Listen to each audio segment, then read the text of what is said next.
Hello दोस्तों, आप सबका स्वागत है। खैर मकदम है उर्दू क्लासेज में।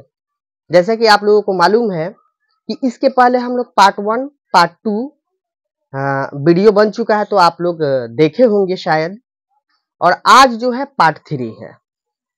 इसमें हम लोग जानेंगे कि उर्दू कवायद है, ये जो उर्दू कवायद का जो चल रहा है, ये पार्ट 1 पार्ट 2 पार्ट 3 ये जो, तो इसमें हम लोग देखेंगे कि उर्दू कवायद को आखिर कितने हिस्सों में तकसीम किया गया है, बांटा गया है इसको, है ना।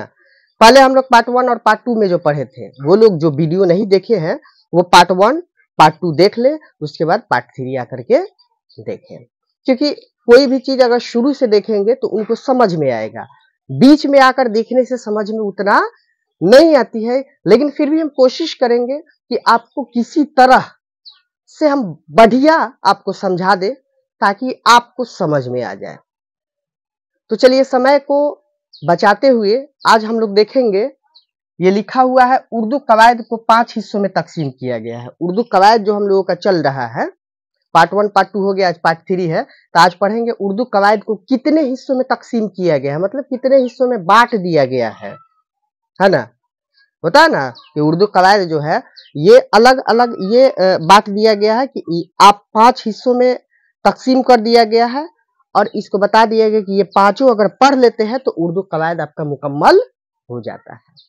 बहुत सारा हम लोग बताए थे इसके पहले भी कि उर्दू के मानी क्या होते हैं, उर्दू के पहला इब्तिदाई नाम क्या था, ये सब चीज बता दिए हैं। लिपि क्या होता है, यानी आपका रस्मुल खत क्या होता है, कवायद का परिभाषा वगैरह डिफिनेशन वगैरह बता दिए थे, ये सब है। तो आप लोग जो वीडियो नहीं देखे पीछे वाला देख लीजिएगा, अगर आपको जरूरत है तो देख लीजिए और लोगों के पास शेयर भी कर दीजिए। तो आज पढ़ेंगे उर्दू कवायद को 5 हिस्सों में तकसीम किया गया है। ठीक है, उर्दू कवायद जो हम लोग पढ़ेंगे इसको 5 हिस्सा में तकसीम कर दिया गया है। बताया गया है कि ये 5 हिस्सा अगर पढ़ लेते हैं तो उर्दू कवायद आपका मुकम्मल हो गया। तो देखिए 5 हिस्सों में तकसीम किया गया है, तो इसका नाम भी तो होगा। तो पहला का नाम है इल्म हिज्जा। उर्दू कवायद, ये जो उर्दू कवायद है इसको 5 हिस्सों में तकसीम किया गया है, बांटा गया है। तो पहला का नाम है इल्म हिज्जा, जो कि हम लोग पढ़ेंगे सबसे पहले इल्म हिज्जा के बारे में। दूसरा है इल्म सर्फ, यानी दूसरा क्या है बांटा गया है, तो इल्म सर्फ। तीसरा इल्म नहव, तीसरा क्या है इल्म नहव। चौथा क्या है इल्म बलागत, और पांचवा है इल्म उरूज। ये पांचों हिस्सा में तकसीम कर दिया गया। अब एक एक करके इसके बारे में हम लोग जानेंगे कि ये क्या है, क्या क्या पढ़ना है इसमें हम लोगों को। तब ना शुरू से स्टार्ट करेंगे हम लोग। इल्म हिज्जा है पहला, तो इल्म हिज्जा के बारे में ये हम लिख दिए हैं यहाँ पे कि इल्म हिज्जा क्या होता है, क्या क्या पढ़ना है इसमें, है ना। तो देखिए पहला इल्म हिज्जा, जिसमें यानी इल्म हिज्जा में क्या पढ़ना है, हरूफ के हरकातो सकनात। यानी इल्म हिज्जा में क्या पढ़ेंगे, हरूफ, हरूफ यानी हर्फ का जमा। ये हम बताए भी है पिछले वीडियो में, आप लोग देखे होंगे कि हर्फ का जमा है हरूफ। हर्फ क्या हो गया, अली बे पे ते टे से जिम चे है, जितना ये हर्फ है। और ये हरूफ क्या हो गया आपका, एक से ज्यादा मिल गया तो वो हरूफ हो गया, जो हम लोग जो कि हम बता दिए हैं पिछले क्लास में। ठीक है, तो वही है कि जिसमें हरूफ के यानी हरूफ के हरकातो सकनात, हरकातो सकनात मतलब जबर जेर पेश वगैरह के बारे में इसमें इल्म हिज्जा के बारे में पढ़ेंगे। और आवाज से बहस की जाती है।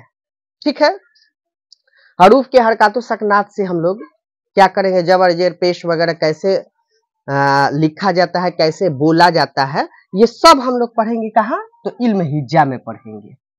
अब देखिए, ताकि हरूफ का सही तलफ्फुज मालूम हो, इल्म हिज्जा इसलिए पढ़ेंगे ताकि हरूफ, हरूफ यानी हर्फ, हर्फ का जमा हरूफ, हरूफ का सही तलफ्फुज मालूम हो कि कैसे हम बोले। इल्म हिज्जा में ये मालूम चलेगा कि तलफ्फुज हम कैसे बोले, अलिफ बे पे ते टे से जो है ये कैसे बोले, इसको मिला करके एक आपका लफ्ज बना दिया गया। ये सब पीछे पढ़ाए हैं, तो ये जिसे शब्द कहते हैं, तो ये कैसे हम बोले। ठीक है, तलफ्फुज मालूम हो, इसी को इल्म हिज्जा कहते हैं। क्या कहते हैं, इल्म हिज्जा कहते हैं। यानी सिंपल सा बात है कि जबर जेर पेश वगैरह के बारे में, उसके बाद उसकी आवाजों के बारे में हम लोग सही सही तलफ्फुज कैसे करेंगे, कैसे लिखेंगे, कैसे बोलेंगे, ये सब हम लोगों को पढ़ना है इल्म हिज्जा में। बस इतना आपको, यानी इल्म हिज्जा मतलब समझिए कि इमला वगैरह के बारे में, इमला नाम सुने होंगे आप लोग, ठीक है। इल्म हिज्जा इसी में पढ़ते हैं हम लोग, ठीक है। जैसे यहाँ पे लिख भी दिया है हरूफे तहज्जी और उनकी हरकतों का बयान, इसमें क्या पढ़ना है ये बहुत इंपॉर्टेंट है, इसको देखिएगा। हरूफे तहज्जी, हरूफे तहज्जी मतलब क्या बताया है, पिछले क्लास में भी बताया है, वर्णमाला अल्फाबेट जो होता है हरूफे तहज्जी उसे ही कहते हैं। और उनकी हरकतों का बयान, उनके बारे में हम लोगों को पढ़ना है। अली बे पे ते टे जो है ये कैसे क्या होता है, कैसे मिल करके बनता है, कैसे इसको एक कर्म में कैसे सजा करके इसको पढ़ा जाता है, ये सब हम लोग पढ़ेंगे इल्म हिज्जा में। हमें ये उम्मीद है कि यहाँ तक आप लोगों को समझ में आ गई होगी। अब चलिए दूसरा क्या है, दूसरा में क्या पढ़ना है ये तो बता दिए, हरूफे तहज्जी और उनकी हरकतों का बयान इसमें पढ़ेंगे हम लोग, ठीक है। दूसरा देखिए इल्म सर्फ, यह जो है इल्म सर्फ, दूसरा क्या है इल्म सर्फ। इसमें क्या पढ़ना है तो देखिए इसमें अल्फाज की साख्त, बनावट वगैरह से बहस की जाती है, बनावट वगैरह से बहस की जाती है। यानी कहने का मतलब है, या नीचे भी लिखे हरूफ से अल्फाज बनाने और उनकी तब्दीलियों का बयान होता है। यानी हरूफ से अल्फाज, ठीक है, हरूफ से अल्फाज, हर्फ जो है मान लेते हैं अली बे पे ते टे से जो है ये हर्फ है, उनसे अल्फाज यानी शब्द, शब्द कैसे बनाया जाता है। अल्फाज का मतलब क्या हो गया आपका शब्द, तो शब्द यानी हर्फ से अली बे मान लेते हैं कि सिंपल सा देखिए मान लेते हैं बे अलिफ प्लस नून, ये मिल करके बान बन गया, ठीक है। तो ये क्या बन गया आपका एक शब्द बन गया, एक क्या बन गया आपका अल्फाज बन गया, लफ्ज बन गया। तो ये हरूफ से अल्फाज बनाने और उनकी तब्दीलियों का बयान करना, और तब्दील इधर उधर रख करके इसको अच्छी तरीका से सजा करके देखेंगे कि हाँ सजने के बाद ये इसका मानी निकल रहा है या नहीं। अब ऐसा नहीं कि कुछ भी लिख दे, उसका कुछ ना कुछ मानी निकलना चाहिए। तो यही हम लोग पढ़ेंगे इल्म सर्फ में पढ़ेंगे, यानी हरूफ से अल्फाज बनाने और उनकी तब्दीलियों का बयान करना है। हरूफ से अल्फाज बनाएंगे, एक एक हर्फ है उसको मिला करके अल्फाज बनाएंगे, उसी तो हम लोग कहाँ पढ़ेंगे इल्म सर्फ में पढ़ेंगे। यहाँ तक क्लियर। अब आगे फिर देखा जाए, यहाँ तक शायद आप लोगों को समझ में आ गई होगी। अगला है तीसरा इल्म नहव, बांटा जो गया है उर्दू कवायद को, तीसरा बांटा गया है इल्म नहव, ठीक है, इल्म नहव है। इसमें क्या पढ़ना है, कह रहा है इसमें जुमलों की साख्त, बनावट और उनकी तरकीब व तरतीब से बहस की जाती है। सिंपल सा भाषा समझिए, ब्रैकेट में जो हम लिखे हैं पहले ये देखिए, इसमें जुमलों की साख्त, बनावट और उनकी तरकीब व तरतीब से बहस की जाती है। जुमलों की साख्त, बनावट वगैरह ये ब्रैकेट में लिखे देखिए, जुमलों का मुताला किया जाता है, यानी जुमला के बारे में पढ़ेंगे। इल्म नहव में क्या पढ़ेंगे, जुमला के बारे में। जुमला किसे कहते हैं, जिसे हम लोग हिंदी में वाक्य कहते हैं जुमला को, और इंग्लिश में सेंटेंस कहते हैं। यानी इल्म नहव में हम लोगों को पढ़ना है सेंटेंस के बारे में, वाक्य के बारे में, जुमला के बारे में, कि जुमला को कैसे हम सेट करें। जैसे मैं रहीम पटना जाता है, तो ये इल्म नहव में पढ़ेंगे, रहीम पटना जाता है। अब ऐसा नहीं कि इसको इधर उधर कर दे, पटना में रहीम जाता है इधर उधर, अब ऐसा बनाए कि उसका कुछ माने निकले, समझ में आए।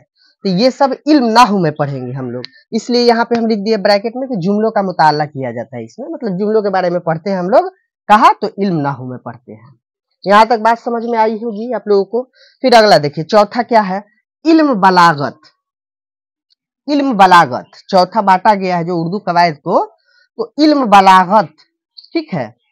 इल्म बलागत में क्या पढ़ना है, कह रहा है कि इसमें अल्फाज और जुमलों की लफ्जी और मानवी खूबियां बताई जाती है, ठीक है।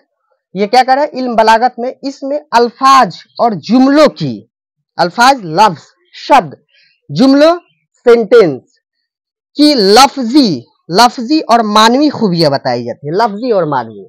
सिंपल सा मान लेते हैं कि एक मिसाल हम ले लेते हैं, नहीं कहते हैं कि वह लड़का शेर की तरह बहादुर है, वह लड़का शेर की तरह बहादुर है, तो इसका मतलब ये नहीं हुआ कि वो लड़का शेर ही है, उसको तुलना किया जाता है, कंपेयर किया जा रहा है कि वो जो लड़का है वो शेर की तरह बहादुर है, ना कि वो शेर है ना। बात समझ में आई ना, कि किसी लड़का को कहते हैं कि शेर की तरह बहादुर है, तो वो शेर की तरह बहादुर है, यानी शेर की तरह जिगरा रखने वाला है, बहादुर है, ठीक है।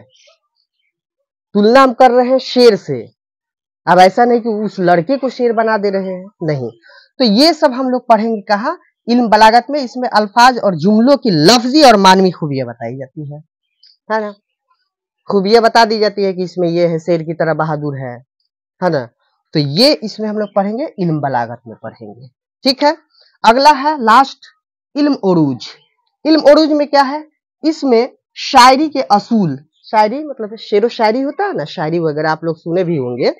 शेरो शायरी के असूल, कायदा कानून जो होता है और उनके अरकान से मुतालिक बहस की जाती है, ठीक है। यानी शेरो शायरी के बारे में बताई जाती है। इल्म उरूज लास्ट जो हम लोग पढ़ेंगे, तो इसमें क्या बताया जाएगा, शेरो शायरी के बारे में बताया जाएगा कि शेरो शायरी को कैसे सेट किया जाता है, कैसे लिखा जाता है, कैसे उसको पढ़ा जाता है, उसका मानी क्या निकलता है, वो सब ब्रैकेट में लिखे है कि शायरी के असूल, यानी शायरी के जो तौर तरीका है और कवायद, शायरी के असूल और कवायद, ये इल्म उरूज में पढ़ेंगे। जैसे काफिया होता है, रदीफ वगैरह होता है। काफिया रदीफ नाम सुने होंगे आप लोग, 10th क्लास में पढ़े होंगे, 9th क्लास में पढ़े होंगे, बुक्स में दिया हुआ है।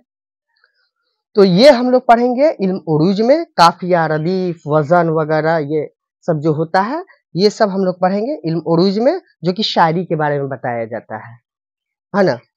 तो ये आप लोगों को हम बता दिए कि उर्दू कवायद को 5 हिस्सों में तकसीम किया जाता है और पांचों के बारे में बता दिए कि इन पांचों में क्या क्या पढ़ना है। ये तो आप लोगों को समझ में आ गई कि पढ़ना क्या क्या है। अब इसके आगे हम लोगों को पढ़ना है, ये इसका काम बता दिए कि ये इसका काम है। अब इसके बारे में हम लोग पढ़ेंगे। अगर यहां तक आप लोगों को कोई तकलीफ हुई हो, न समझ में आया हो, तो आप लोग कमेंट बॉक्स में जरूर मैसेज कीजिएगा, उसका रिप्लाई वगैरह हम देंगे। अगर आप लोगों को अच्छी तरीके से समझ में आ गई होगी तो प्लीज वीडियो को लाइक, शेयर एंड सब्सक्राइब जरूर कीजिएगा, ठीक है। तो हमें पूरा उम्मीद है कि आप लोगों को समझ में आ गई होगी, ठीक है। अब आप लोग ऐसे ही वीडियो में बने रहिए।